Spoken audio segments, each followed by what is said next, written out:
Good evening, ladies and gentlemen. My name is Ken Smith, the Mayor of the City of Vail. It's my pleasure and privilege to call this meeting to order, which we will do so at 6 p.m. And we would begin officially with our roll call. We would invite our city clerk to carry that out for us. Okay. Andy Wilson, Present. Mark Fennison, Present. Joe Shy, Present. Justin Olson, Present. and Kevin Flynn, Present. and Mayor Smith. Also present. Okay. Pleased to report we have a full house.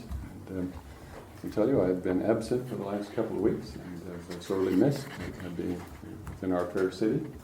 It's good to see our council members in-house tonight. And I appreciate you carrying on in my absence, and especially Mayor Pro Tem Kevin Flynn for having remained constant legislative contact with our city clerk in my absence. With that, however, we'll proceed with our prayer, which has become a standard for our community. Did we have an individual who Mr. Olson. indicated? Pardon? Mr. Olson. Oh, okay. We'll invite Councilmember Justin Olson to lead us in prayer tonight. Dear Heavenly Father, Lord, we just thank you, God, for this beautiful day, God. Lord, we just want to honor you, God, and Lord, we just pray for your guidance in this meeting tonight, Lord. Lord, I just pray for the protection, God. I just pray for the provision of this city, God. Bless it in Jesus' name. Amen. Amen. Thank you very much. Now we would invite the audience to please arise and join with us in the Pledge of Allegiance, which I would invite Mr. Wilson to lead us. I pledge allegiance to the flag of the United States of America and to the republic for which it stands, one nation, under God, indivisible, with liberty and justice for all.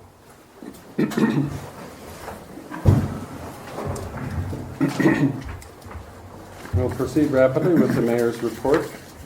Item number 1, reminder to council members and all present that we anticipate some individuals who are providing service to various communities throughout Lewis County to be present in the city of Vader on September 13th for the National Day of Service. This will be the second or third year in a row that we've been selected for their assistance. That would begin at 8 a.m. and will last for 4 hours, so don't be alarmed if you see a number of people about the community. Although I could report that in my contacts with the organizers of that event that they can't anticipate how many volunteers they'll have, but they've decided at this moment in time to focus on McMurphy Park. And primarily are going to target the knotweed that is afflicting the park along the edge of the Olaquah. If there are enough volunteers, we would solicit their service with weed eaters along some of our city streets to tackle some of that obvious problem and challenge that we're dealing with. But in conjunction with that, I've been asked to disseminate as well as possible the concept that it is a national event, and that cities throughout the United States are engaging in this, and that residents of the communities targeted are also invited to come out with their gloves, clippers, weed eaters, and join the throng. So I hope that we would see, I know I'm going to be present there assisting them. I hope to see others within our community as well. So that's all I have to report. Any questions? In conjunction with that, isn't someone providing breakfast at 7 a.m. over at the church fellowship hall? Well, that may very well be, as a matter of fact. I was not informed of that, actually, by the organizers. Who's putting that on? I'll check on that. Yeah, I'll check on because it. It's a normally they coordinated have effort. a huge breakfast that's sponsored at the fairgrounds between Chehalis and Centralia. No, they said they're going to have a breakfast. Last year we had it here Uh-huh. at the Vader Assembly of God Church, and Yes, I that's had true. heard through the grapevine that that was the case again this year, but I Okay, well, haven't thank you. confirmed it with the organizers themselves. I know that's where I'm gonna be, because I have to open the building. Okay. Is that right? Do a taste tester on volunteer. Yeah, we volunteer. Yeah. Where's the meeting point? We would, if there's a breakfast, then like we have done in years past, we would go eat a meal. And yeah, last year, if you recall, it was the Rotary Club or the bank that brought the food and the officials. You don't have to bring anything, you just bring your appetite. And then It's at the church fellowship hall. At the church. Yeah. And then we went to the starting point, which this year is going to be at McMurphy Park. Thank you for that. Okay, item number 2.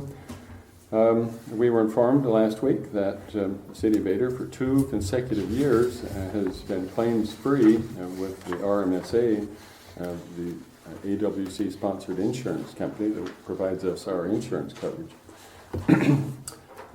Prior to that, I don't know that we'd ever had a year where we didn't have some claim or another. So 2 years is now setting a record. And I'm very proud of that and commend residents and members of the council for that accomplishment.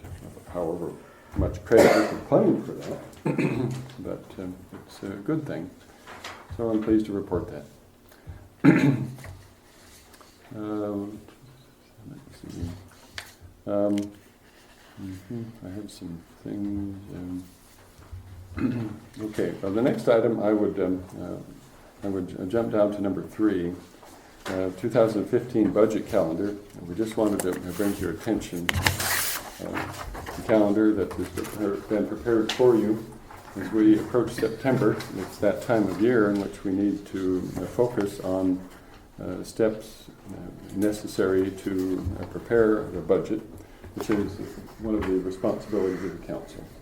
So with that in mind, we prepared this calendar. It's not new to you. Those of you who have been on council for more than a year are aware of how it works. So no action required tonight. This is just for your edification and for your perusal in the weeks ahead. I need to inform the council also, as from the mayor's desk, that we got official notice from I think it was the State Department of Commerce that an analysis that they just conducted indicates that we are no longer in the low-income status as a community.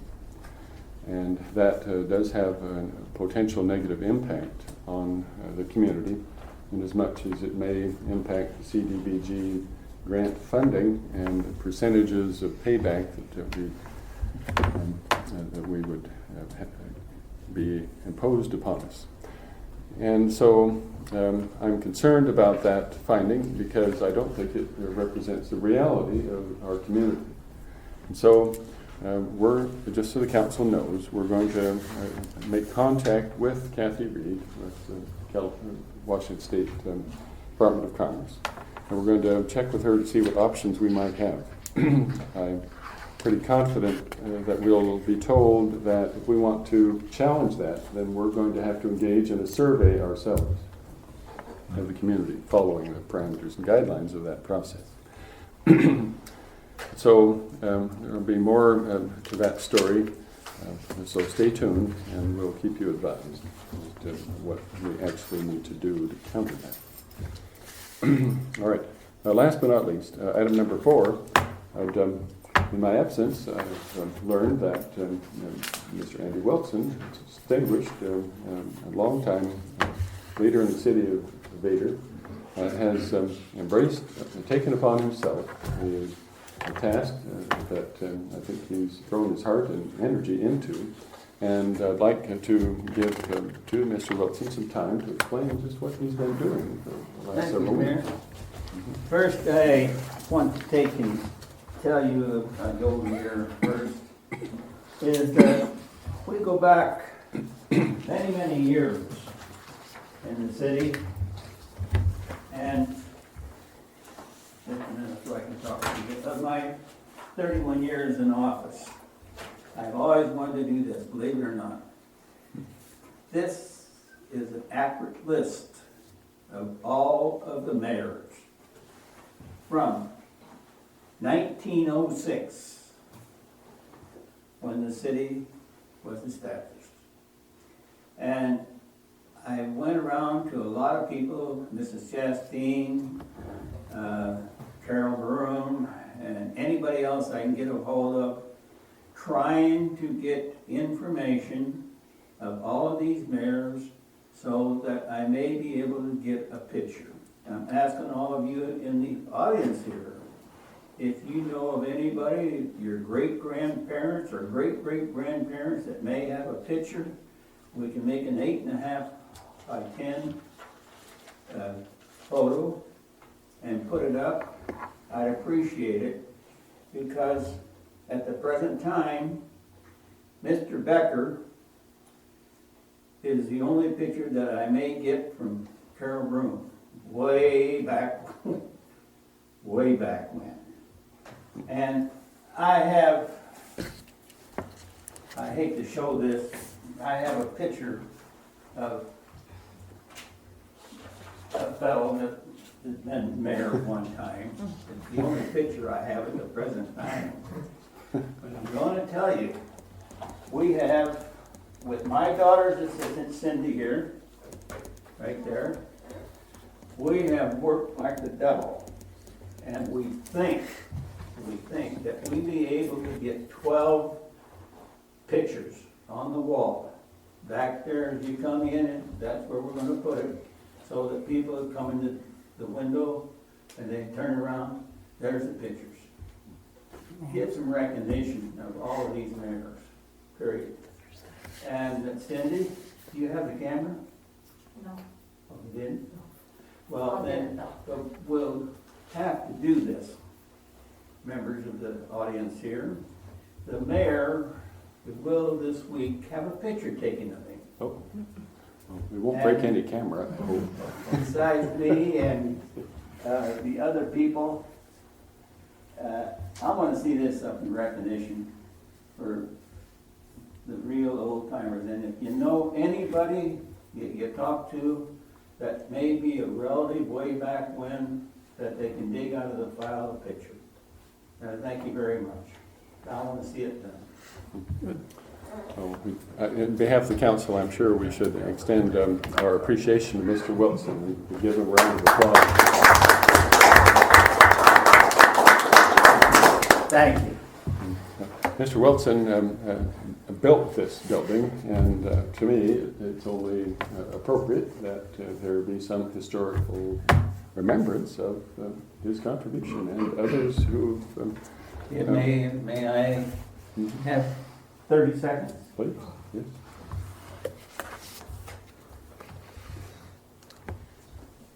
This here was presented to me by the AWC of my effort to build this city hall. And while I'm at it then, I may take the time that I was displeased when the council only gave me $25,000 to build this building. I built this building. Of course, there was a few donations. I built it with jail labor, believe it or not. If I wanted to, I worked with Mr. Sheriff McCloskey. If I wanted a plumber, he would find out in the jail limits that who was a regular plumber. And for example, of the roof up here, I went up and I said, I'm getting ready to roof. There was a fellow that was a professional roofer, had his own company, he happened to be in jail. He came down here and in 2 days, he had this thing roofed. And that was really something. And so I built the city and association, Washington Cities acknowledged me here, and the city of Vader at that time, which I'm very proud of, presented this to me. Thank you. Thank you again, Mr. Wilson. No question that when one hero sets his standard down, other heroes come along and pick them up, and those heroes stand on the shoulders of those who've gone before. So we appreciate the work and service you rendered to this community, Mr. Wilson. It's a legacy to be proud of. Well, on that very positive note, let's move forward with our agenda, which item is the official council approval of the agenda as it is written. Unless anyone on the council has any changes or modifications, I personally don't.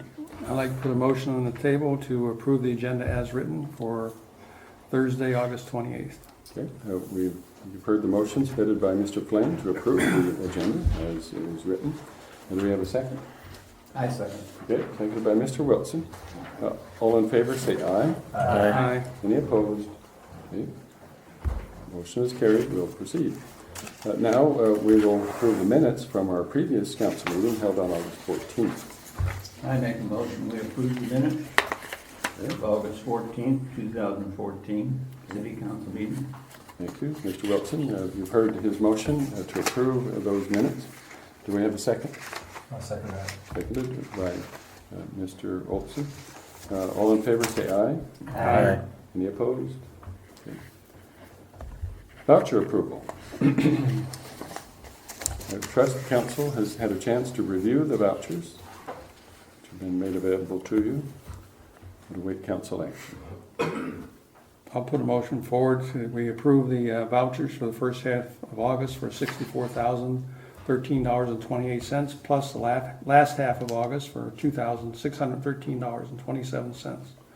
August 2014 total is $66,626.55. Excellent. Thank you very much. Appreciate the city clerk for preparing those figures. You've heard the motion to approve those numbers as noted. Do we have a second? I second. Second again by Mr. Wilson. All in favor, say aye. Aye. Any opposed? Motion carries.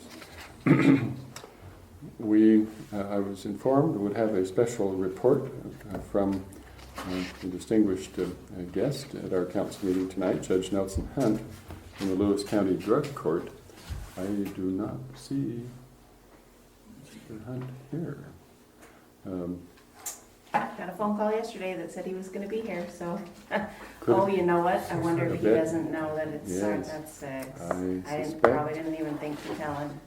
Well, we Okay. can put it in if he Well, comes in. Yeah, I anticipate that when he arrives, that we, if council is okay with this, we'll just put a halt to our discussion and insert him in.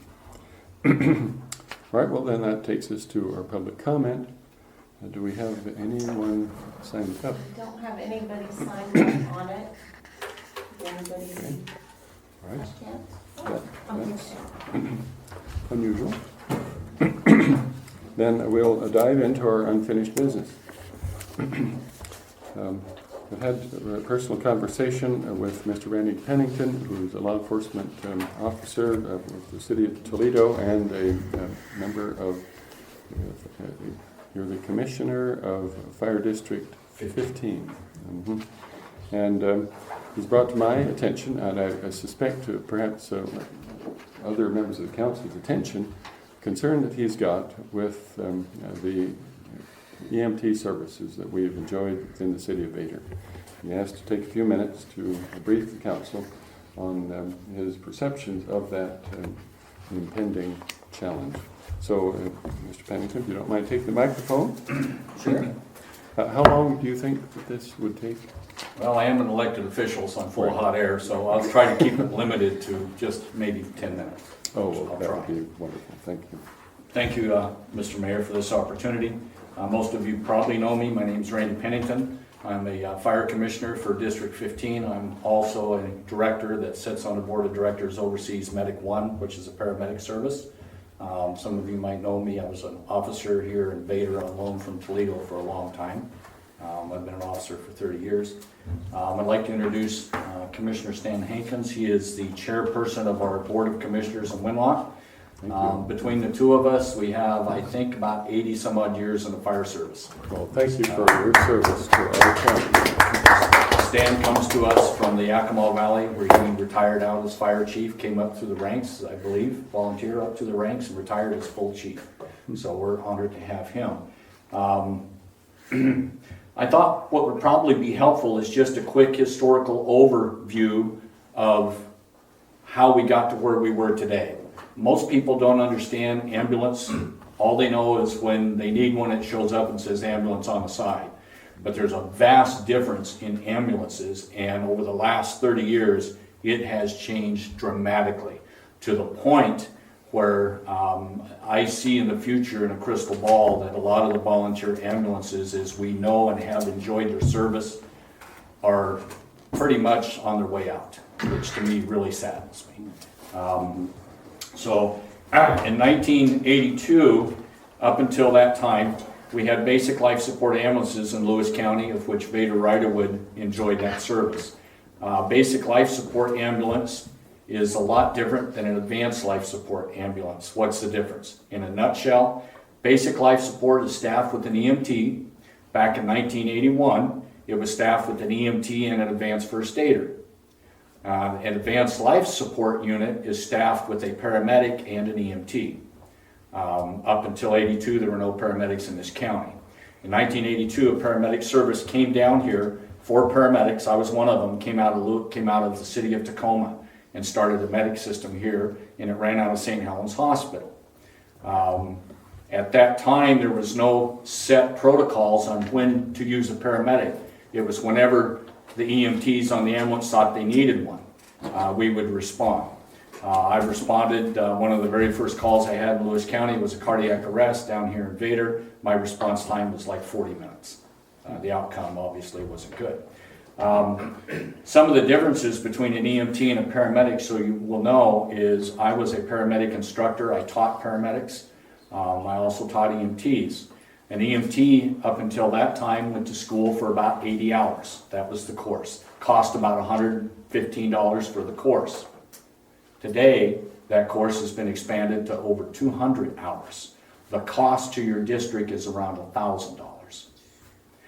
The paramedic, when I went to school to just display the difference between the two, EMTs at that time were an 80-hour course. My course as a paramedic was 2,400, 2 years of medical school. So there's a vast difference. EMTs are allowed to do CPR, basic bandaging, basic splinting, treat, prevent shock. The only drugs that they could give was the most important drug you can give a heart patient was oxygen. That has now increased. They can also use what's called epinephrine, which is when someone gets a bee sting. That's the drug that they use. They can also assist somebody taking nitroglycerin for heart. They can also assist with giving a bare aspirin for blood clots to the heart and glucose. That's the limit of their drugs. I carried 57 drugs in my drug box. So there's a vast difference between the two services.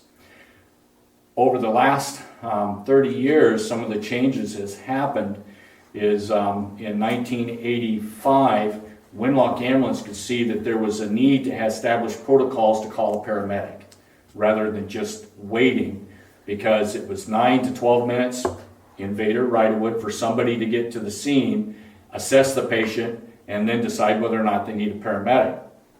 We know, and most of us know, that if you're not breathing, you have irreversible brain damage can start between 4 to 6 minutes. What they often don't tell the public is even with that within 4 to 6 minutes, if you do not get a paramedic in 14 to 16 minutes, the outcome is very dismal. So even if you start that CPR in 4 to 6 minutes, you got to get a paramedic within 16. Okay? Our response out of Chehalis was far beyond. Far beyond. Our save rate was very, very low because of the time. So paramedic protocols became established, and now they are established under a program director called Dr. Patrick O'Neill. It's a set number of types of calls that when 911 dispatches an ambulance, they will simultaneously dispatch a paramedic if it meets that call. So we established Medic 1 down here to decrease our response times. And the paramedic usually comes out of a house that we have purchased at the corner of Military and 505. So the response time to Vader is relatively short compared to what it was 25 years ago.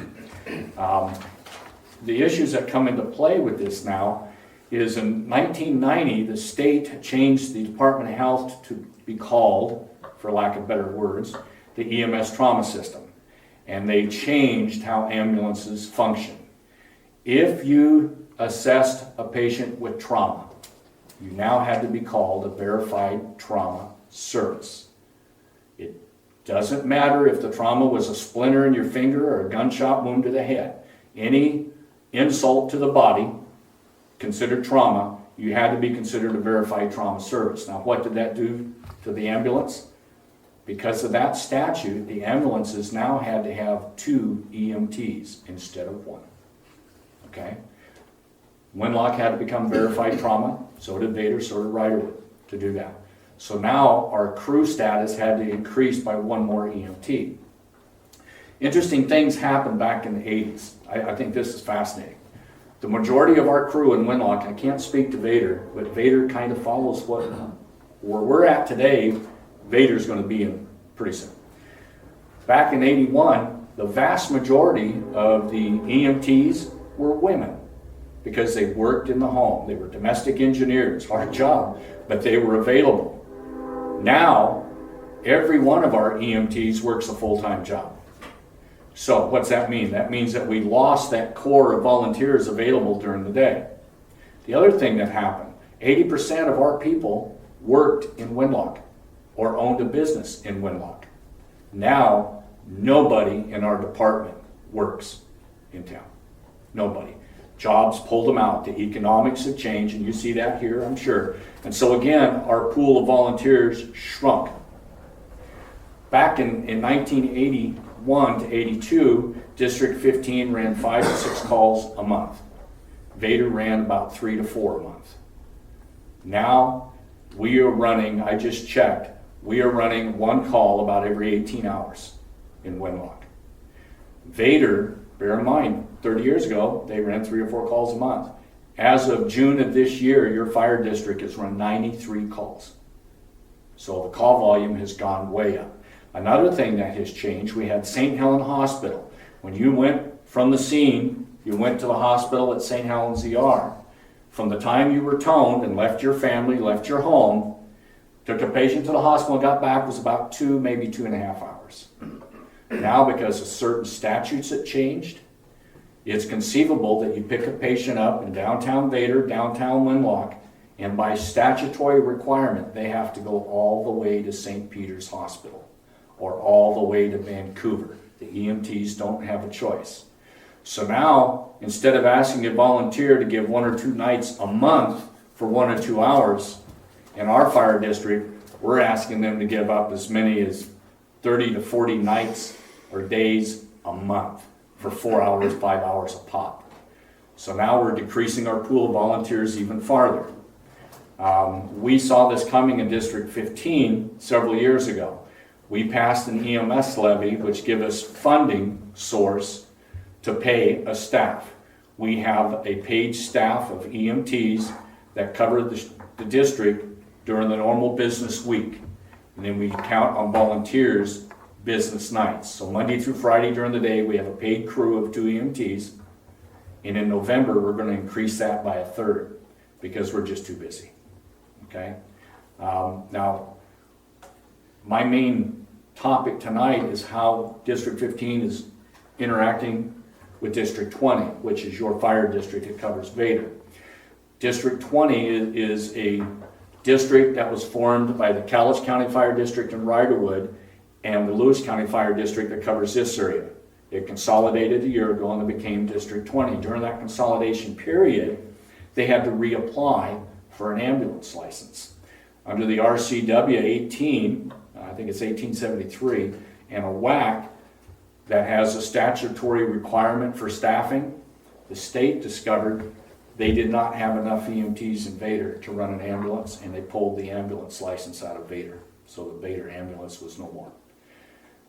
When we were involved in this, we worked with Vader, we worked with Toledo, we worked with the paramedics and said it's not acceptable for Vader to lose an ambulance. It's such a valuable commodity for you folks that we stepped up and said, State of Washington, any call that Vader has, if it's unable to staff it, we will carry the call. And the state went with that. And so they reissued the license to Vader, and you have a licensed ambulance in Vader. The problem is we are getting so busy in Winlock, so busy in Vader, that we have a concern. We're not sure how much longer we can do this. The alternative, if the fire districts that border you don't do this, is very bleak. If we don't do it, my opinion is the state will pull the license off the ambulance, and you will not have an ambulance, which means you would have to rely on a private carrier coming from Longview or Centralia Chehalis. And the outcome for something like that would be very bleak if it's a critical patient. So we don't want to go there. We want to do whatever we can do to keep the ambulance in service here. The other thing that has changed is schooling the EMTs. How many of you would be able to volunteer 2 to 3 nights a week for the next 6.5 months? Bear in mind, if you miss 2 classes, you're automatically dropped from the course. Your district is still out the money. We had an individual that we paid to go to the course last year. He got pneumonia. They dropped him from the course. Wasn't his fault, but we didn't get an EMT out of it. So outside of a big hand of Almighty dropping down a pool of EMTs into our district, into your district, I do not see your staffing levels changing. There is no EMT class closely scheduled. There's one in Cowlitz County that's coming up, but to graduate from that class is at least 6 months. So what is the answer? The answer for District 15 was the EMS levy. That's what saved us. And if you notice driving through Winlock, you see a lot of signs right now, vote yes, and I can't promote the issue because I'm an elected official. What I can tell you, without that EMS levy, we would probably have to change our staffing. And we would be in the same boat that Vader's in right now. Okay? It's very, very bleak. Why is this being done? That's the $64,000 question. I think I call it Pugitropolis, because up there, you've got paid EMTs and fire departments. The more certifications they get, the more money they get from the union contracts. Personally, I think that's what's behind it. But it's killing the volunteers. Vader is just, and I've said this publicly in meetings, you just happen to be the spearhead. It's going to ripple through the volunteer agencies like wildfire, and now we're going to have cities like Vader, communities like Riderwood that don't have an ambulance. You're going to count on an ambulance from a bordering fire district if they can do it. It costs us, if we have to, today for example, our paid staff came to Vader twice today. And we're not regretting that. Please don't misunderstand me that we're saying we don't want to do it. What I'm saying is we have a concern we might not be able to continue to do it. For those 2 ambulance crews to come down here today on 2 different calls just to cover the cost of the wages and the fuel would cost about $400 for those 2 calls. You know, and I don't know how much longer the constituents of my fire district are going to say, I really don't know if we should be spending that money in Vader. You know, it'd be not unlike constituents in Vader wanting to know why we're spending money in another district. It's a real problem. What we're looking at is working closely with your fire district, with your commissioners, with your chief, chief, to see what we can do. We're coming up with some options. One of the options was your one EMT is Ruth Greer, which is fantastic. She's a wonderful person. There's 2 days a week she works. She's not even here. So we're looking at maybe hiring her in our fire district and letting District 20 pay part of that stipend and use her down here. But still, there's 2 days a week that she wouldn't be available. And that is basically a Band-Aid, because we all know life. All of us have been around. We don't know what tomorrow holds. All of us are on borrowed time. She could break an ankle, she could be sick, she can have a family member that takes her out of the area for a month, and now you don't even have an EMT. It will fall totally on the shoulders of your other fire districts. So it's a real situation, one that I thought everyone needs to be aware of, because we would be in the same boat that you're in right now had we not seen this coming 3 years ago and put staffing in place. When you look at how our call volume has increased, when you look at the the demographics and economics of volunteers.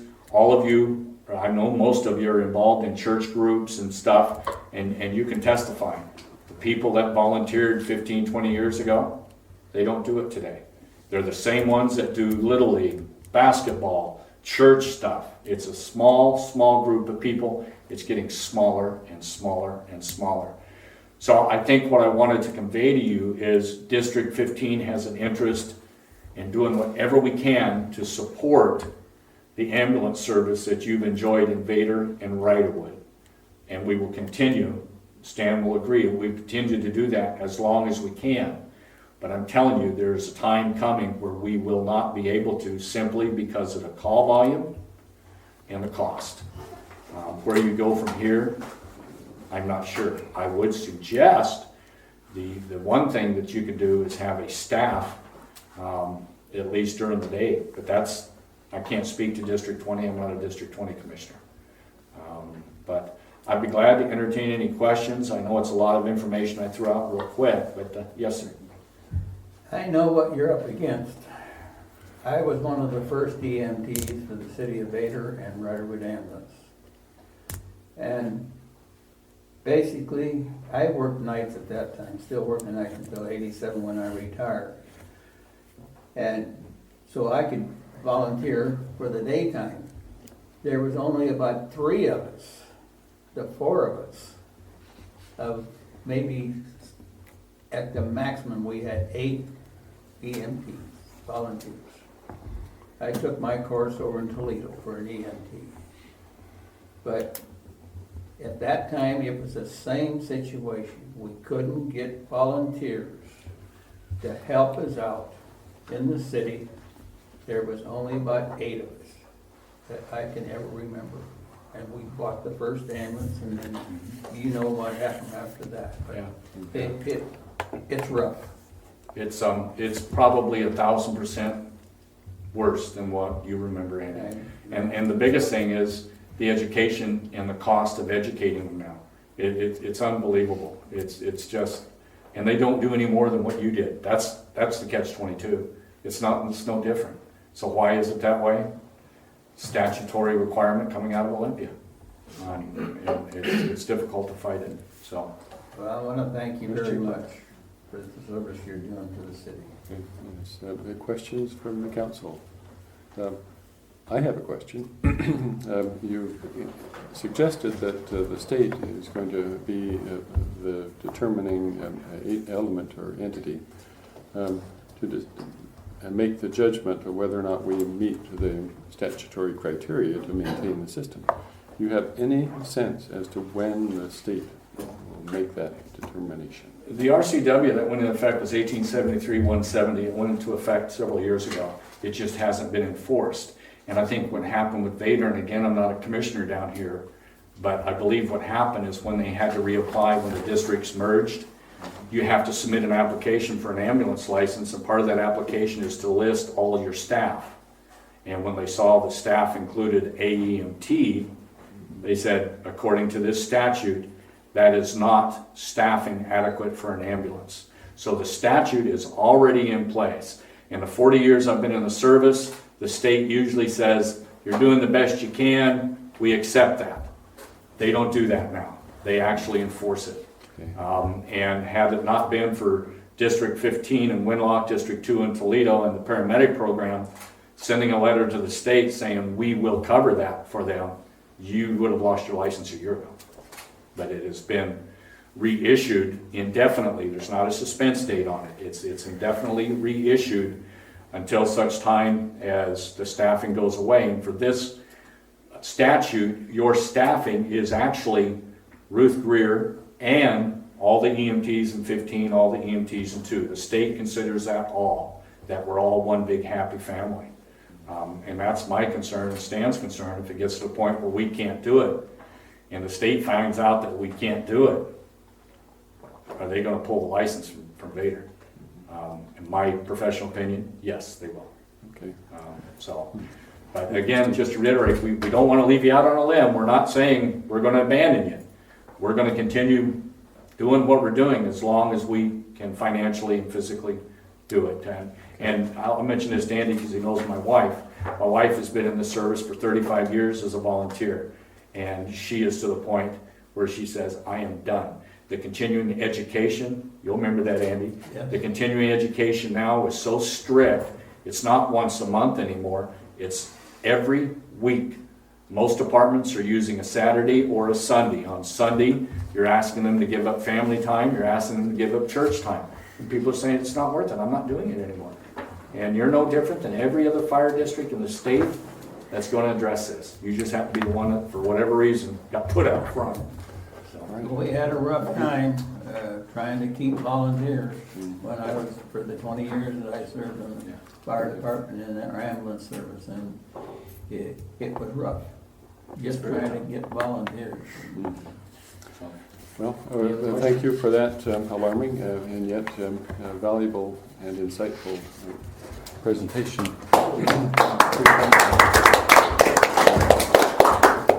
I can assure the council that I will be in contact with Mr. Pennington and others to discern what would be our best course of action to address this challenge.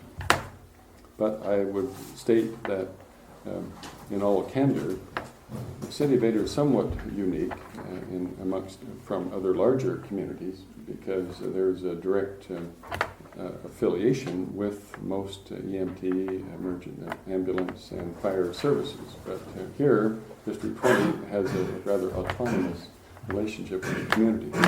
And we enjoy a blissful ignorance with regard to what's happening with them. And I can tell you as mayor for the past 7 years, until Mr. Pennington contacted me, I wasn't aware of this impending drama.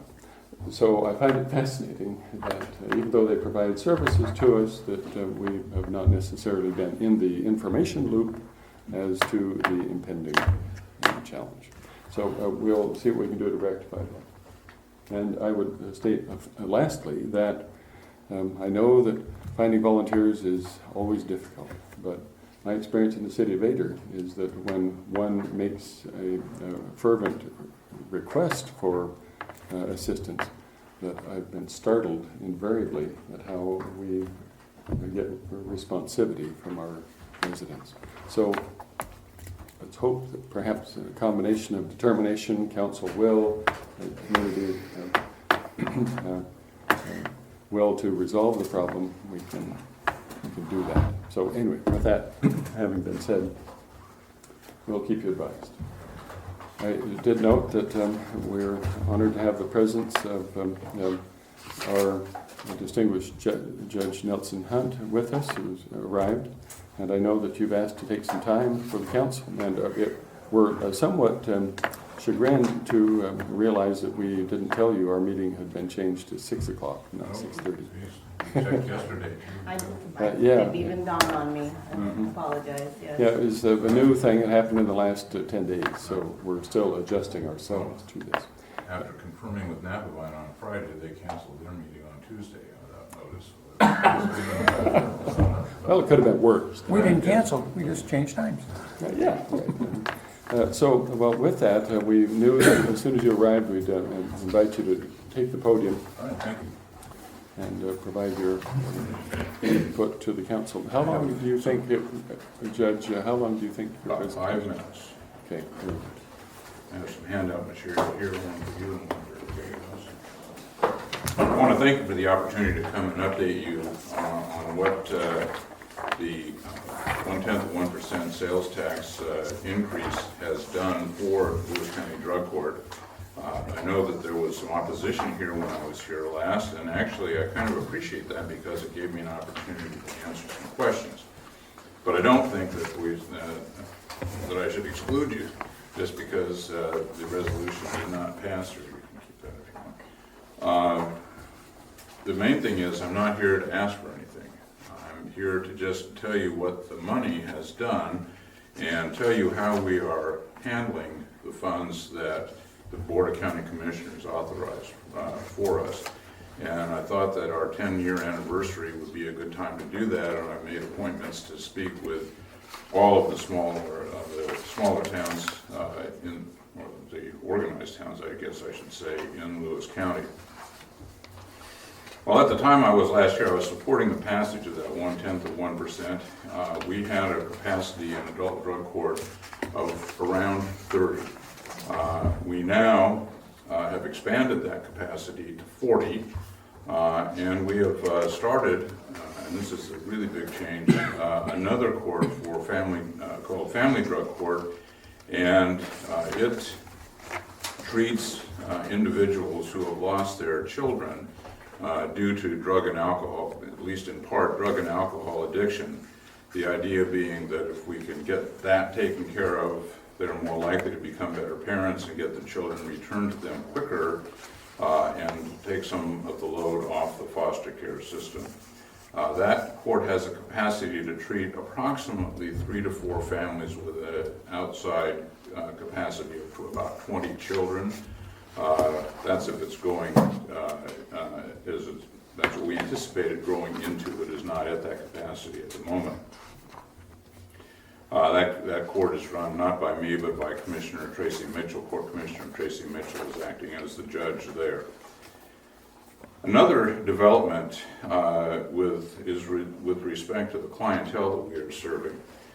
We have found through our training at the national level that drug court is most successful across the board when it deals with people who are not only drug addicts, but are also criminally disposed. In other words, they have a large criminal history.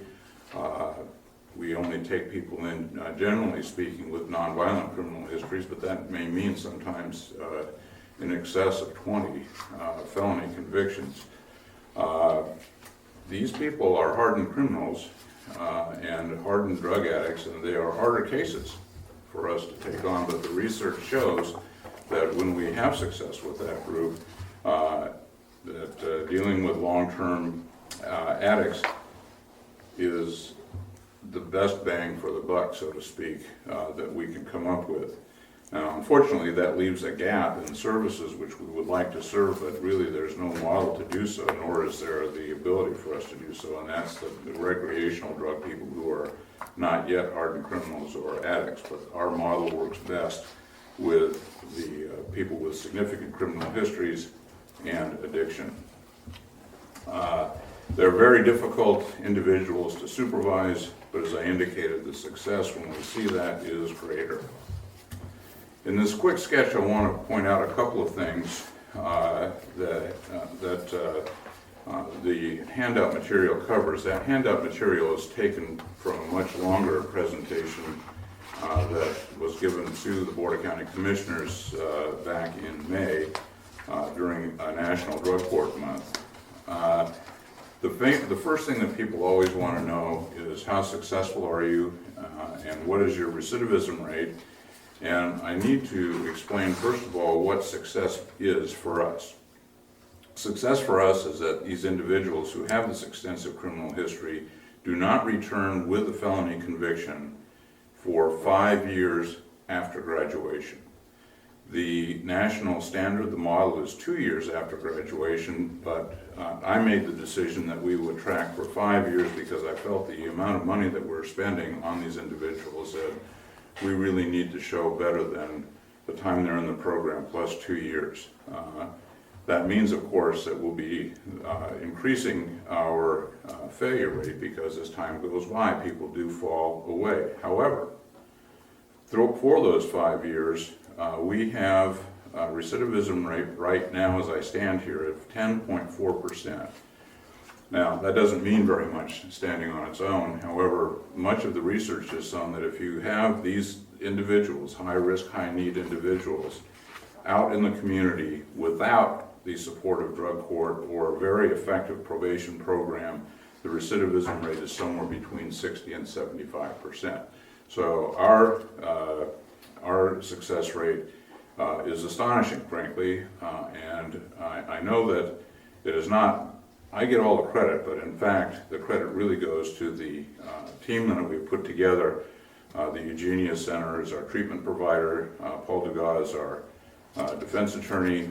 The sheriff has provided a compliance officer, Officer Dickey, who goes out in the field and visits the people at home, and then also our very fine program manager, Jennifer Soper Baker, who works, she's the glue that keeps things together and deals with these individuals on a daily basis. But drug court is really more, at least to me, is more than just about numbers. At least numbers and recidivism and how you can tinker with that and get a good result when maybe you shouldn't have. There's more to it than that. One of the things that we insist upon as a graduation requirement is employment for those who can work. And you'll see in there that I have included 2 slides for employment. You can see the before picture of people who are employed, and then the after picture of people who are employed, and see that we have turned our 127 graduates into a workforce, actually. And again, I can't take a lot of credit for this. It's part of the program. What I do want to salute is those employers who feel like, and in fact they are, taking a chance by hiring our people with some very dramatic criminal histories, but they're seeing success. Now, we only measure employment at the time of graduation because once the people leave our program, we don't have any full control over them. If they want to quit their job and go back to finding a way to survive, they're free to do that, but you'd be surprised at the number of people that don't do that once we've gotten through. The next thing, the slides there are housing, and you'll note that many people were homeless.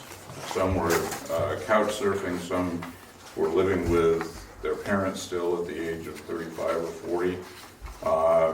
Now, once they graduated, we're showing that 90% of our graduates at the time of graduation have stable housing.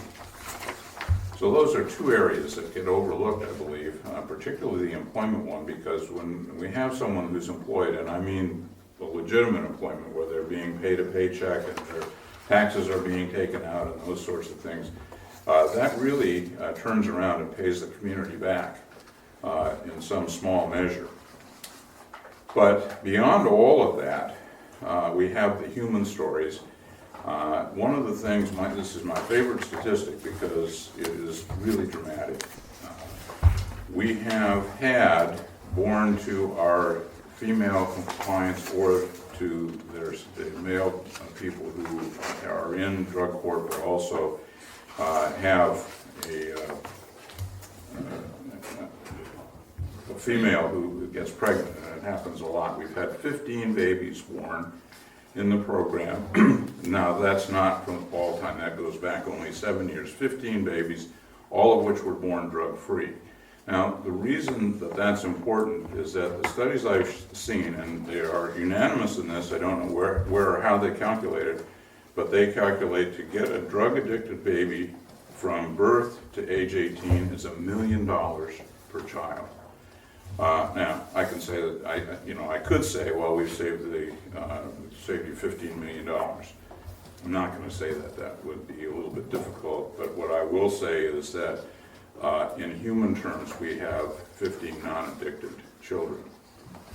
The overall savings, again, we get back to the numbers. You can see from the slide in there that the numbers are all over the place. The number that I think is the best one is a conservative one. It's for every dollar that we spend. It's $3.35, I believe, is the number that is returned to the community. So I wanted to come back and tell you, there were some skeptics before. We had some questions from the audience that indicated some skepticism as well. But this program works, and it works because we have a dedicated staff and we have the resources. And the resources are provided by that tax that was voted in by the Board of County Commissioners. We just celebrated our 10th anniversary back on July 21st. July 21st at the Southwest Washington Fairgrounds. Had a great turnout. And just in closing, we've had 127 graduates and 130 people terminated from the program, so almost 50-50. And I'm often asked, well, why are you proud of that, and the reason that I'm proud of it is that, one, it's almost 50-50. It's much higher than most programs that operate this way, but the ones who are terminated, two things about it. If you don't terminate anybody, you don't have a program. There's no teeth to it. There's no reason to laud success. And the other is that even those people who fail have a much less recidivism rate as we measure it than if they had not been exposed to drug court at all. So again, thank you for your attention here, for the questions that you had last time. And like I said, I feel I owe it to the citizens here of Lewis County to come out and actually say, without asking for anything, this is what we've done with the money that you indirectly have provided through the Board of County Commissioners. And with that, that's all I really have, but I'll be happy to answer any questions about the program or why our numbers are the way they are, anything like that. Thank you very much for that. Any inquiries emerge from the council? No? Well, thank you. Great. We appreciate your willingness to share the information that you've provided. And, Yeah, I'm always eager, so if you ever want to have an update, again, I want to know what's going on, please just give us a call. Someone will come, may not be me, but probably would be. Thank All you right. so much. We Thank you. appreciate that. Thank you. All right, well then, with that, let's press forward. I believe that we're at item number 1 under unfinished business, which is an update on the scheduled public hearing that we had anticipated to take place tonight during our meeting relating to the marijuana ban. No, you're not using your most current. It's item number 2. I know you have Shift over. 13 different copies of it. It's actually item number 2. Oh, I'm sorry, yes. Okay. I've been scribbling notes on the wrong one. It's item number 2. I think that what I could report is that when I returned, I discovered that we were being challenged to meet the advertising requirements for that public hearing, given the publication dates of the media sources that we utilize. So in order to actually make it happen, we missed a deadline, and so we've had to back up that public hearing to September 10th. And that is the deadline for that activity. And that would be Wednesday. Not next week, but the week after that. What time? And it would begin at, do you have the official time? I will go look and make sure. Yes. It says 6:30 on this, Joe. Does it say 6:30? Okay. Thank you for that. We'll be here 6:30 p.m. We will put it on the board and obviously ensure that it comes out in the appropriate newspapers. Do you have any questions about that event? If not, that's Time at 6:30. 6:30 here at City Hall, Wednesday, September 10th. Will not be part of a city council meeting. It will be a standalone event. Of course, from that, I would anticipate the council would get feedback from the members of the community relating to their sentiments to the marijuana ban, and then the council would act on that at the next earliest opportunity to discern how to handle the temporary ban that is currently in place. All right, with that, then let's move ahead to item number 3, which is the Public Works Position Update. I can inform the council that Nev Peltier's last day of employment with the City of Vader was today.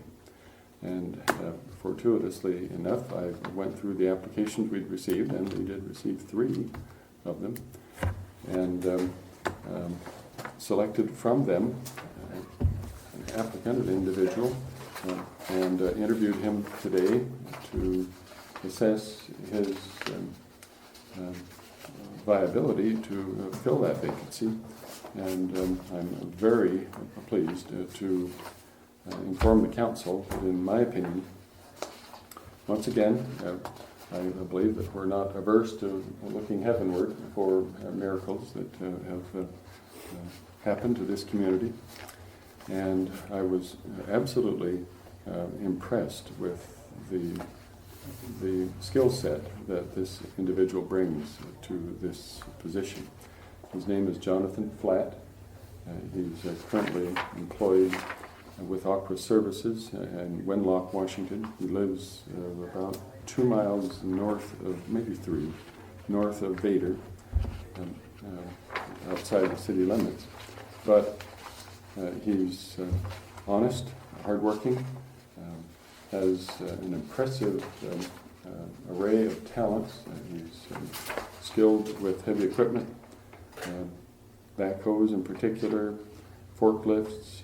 He is a welder, has worked as a professional welder before, a skilled electrician, small engine repair, plumbing, and enjoys landscaping and other such activities. And when I informed him he's healthy, has no criminal record, no drug use, never been arrested, not even had a speeding ticket. And so he's anxious for the opportunity, and based on the interview I had with him, I felt prompted to inform him that I would approve of his employment with the city, contingent upon the city council's confirmation of that nomination.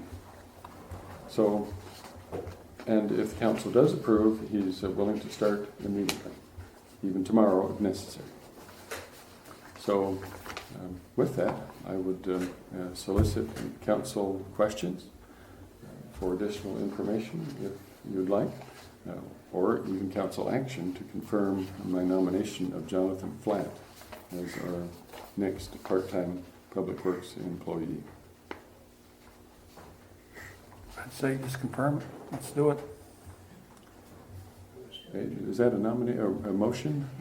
Do we need a motion? Yeah. I'll put a motion that we hire the man and get him started. Okay, you've heard the motions made by Mr. Flynn to proceed with the hiring procedures related to Jonathan Flatt. Do we have a second? Seconded by Mr. Pennis. Do we have any additional deliberation on the part of the council? Hearing none, let's vote. All in favor say aye. Aye. Are there any opposed? The voting is unanimous. That motion is carried, and thank you so very much. We will have him come in tomorrow morning and get a briefing and have him fill out the appropriate paperwork and read the employee's handbook, which is required. So I'm very confident that you are going to be pleased and impressed with the service of this individual. Okay, excellent. Then with that, we'll proceed with our next item, which is item number 4, wastewater topics.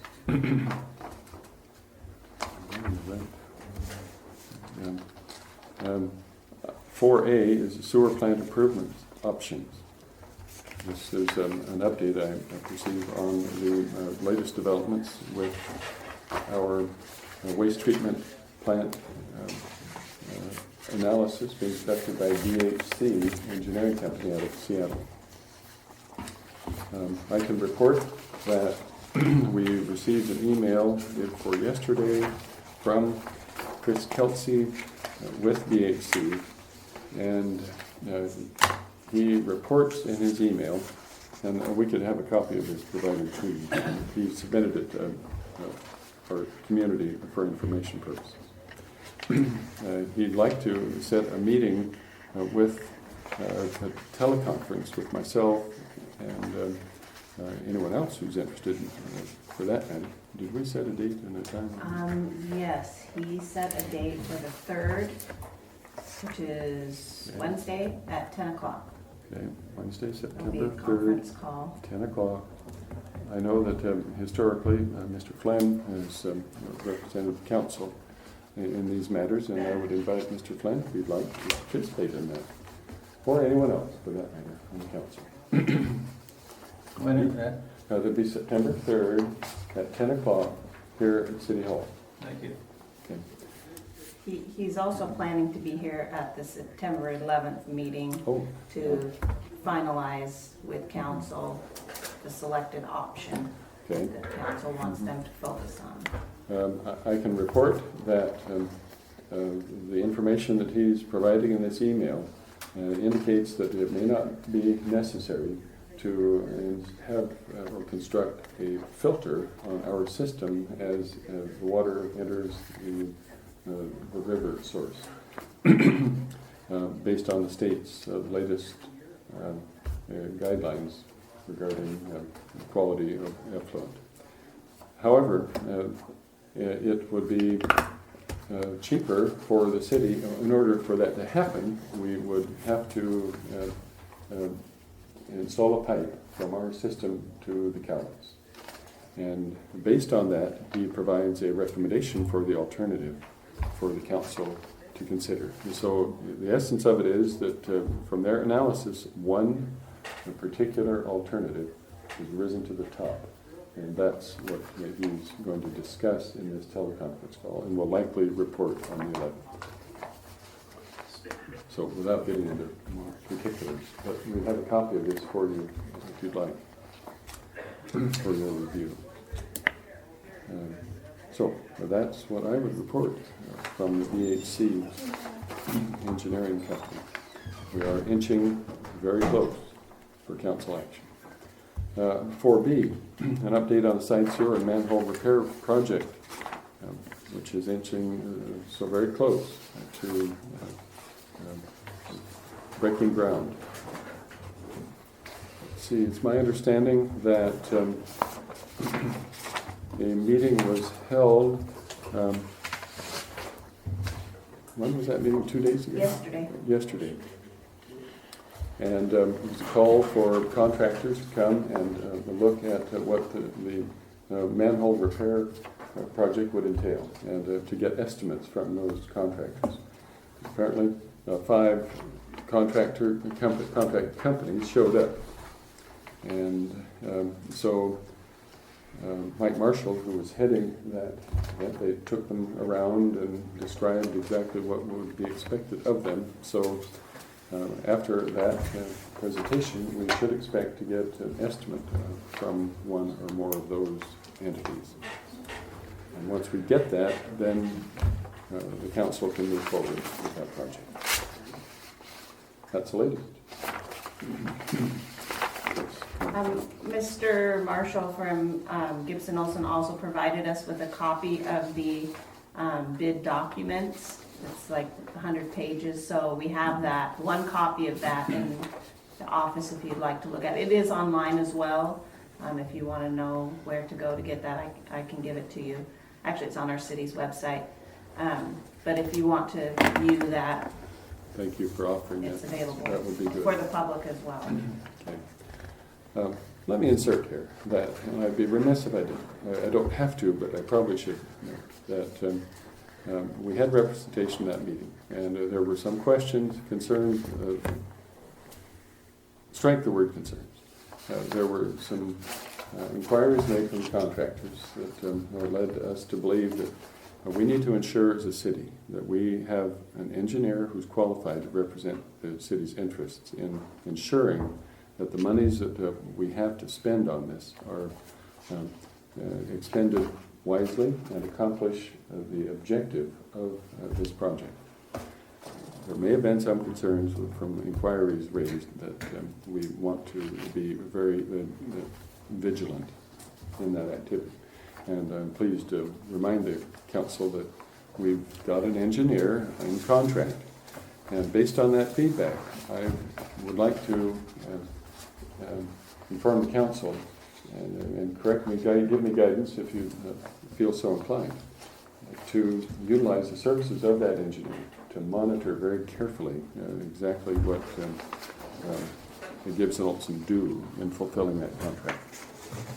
Is that vague enough and yet send a signal to council? And I'd like the council to be very observant and diligent to ensure that we get the most bang for our buck in this particular project. there. And if you have further questions, I'd be more than happy to talk to you outside the council. All right, so that's all I have to to provide on that topic. Which means that we can proceed to new business, which is our last item on the agenda. And the council is to consider approval of ordinance 2014-15, the State Environmental Protection Agency SEPA process update. We were provided a copy of that ordinance, and I know that our city attorney, Carol Morris, has provided her the usual cover sheet, which explains and provides her legal analysis of it and her recommended course of action. And so I would invite the council, hoping that you've had a chance to review this from your packet, invite you to engage in whatever appropriate action you feel is correct. Can I make a comment? Please, as long as you can. I read through this, it's a lot of legal mumbo jumbo. But basically, if we do not approve this, then it can be overridden and they can tell us we have to follow certain rules and we don't have a choice. That's basically what it comes down to. It is good. So, based on that observation, I would say we approve it, so we at least know what's being done. Because if we don't approve it, they can do what they want. We're going to run roughshod. Right. So, I know that's a heck of a note, but that's the way it reads. And I guess You're not alone in this. what's the organization, was it WAC? Or I think it's somebody, well, WAC is the Washington Administrative Administrative Code. Code. right, they're the ones that code will then override, Mhm. and they just come in and they tell you, this is what you have to do. That would be the law of the So land. if we don't adopt this, then they come in and tell us what to do. So based on that, I would make a motion if there's no other questions. But there was I- inquiry. I just want to make mention that we do have a SEPA ordinance already in place, but it was written in 1976, so if you can Right. guess, it's ancient and is not nearly sufficient for what the current regulations are. And so this is just getting us into the 21st century, and so that, like you said, so that we don't end up falling back on what the state Right. wants us to do, so we can make our own decisions. And there was really nothing groundbreaking in this. It was just appeal processes and, Right. you know, things like that. That's So exactly what it and it's, is. there's no, it's not that much. So There's really nothing in it, other than if Yeah, if we there's- don't do it, they're gonna tell us. Yeah, I was reading through it, and there's like almost nothing substantial in it at all. It's just- Right, beautiful bureaucratic yeah. verbiage. If you do, if you don't. Is that right? I would So- make a motion. Okay. Mhm. Right here, Andy, you Make got a it? motion that we adopt ordinance 2014-15, State Environmental Protection Agency, SEPA process update. Okay. Mr. Wilson has submitted a motion to the council to approve ordinance number 2014-15 as noted. But yes. Can I request that you either read the entire title or read what's on page 2? That's what she recommends that we do. Yes. You have to repeal the original one first. Well, he did the first 2 lines, if he just keeps going. All right. I have to put my glasses on. Okay. Motion to adopt ordinance number 2014-15 relating to the State Environmental Policy Act, SEPA, repealing the city's current procedures for implementation of SEPA and adopting new procedures for review of all actions as defined under SEPA, issuance of threshold decisions, preparations of environmental impact statements, public notice, comment and appeals, repealing ordinance 217 and adopting SEPA rules that will compromise new chapter 19.04 to the Vader Municipal Code. Excellent. So then, I will rephrase that motion, which you've just heard from Mr. Wilson, and which he's calling for the approval of ordinance 2014-15 as read. Do we have a second? I'll second that. Seconded by Mr. Flynn. Any additional commentary from the council? Hearing none, we'll put the matter to a vote. All in favor say aye. Aye. Are there any opposed? Excellent. That motion is carried, and we have successfully worked our way through the agenda. So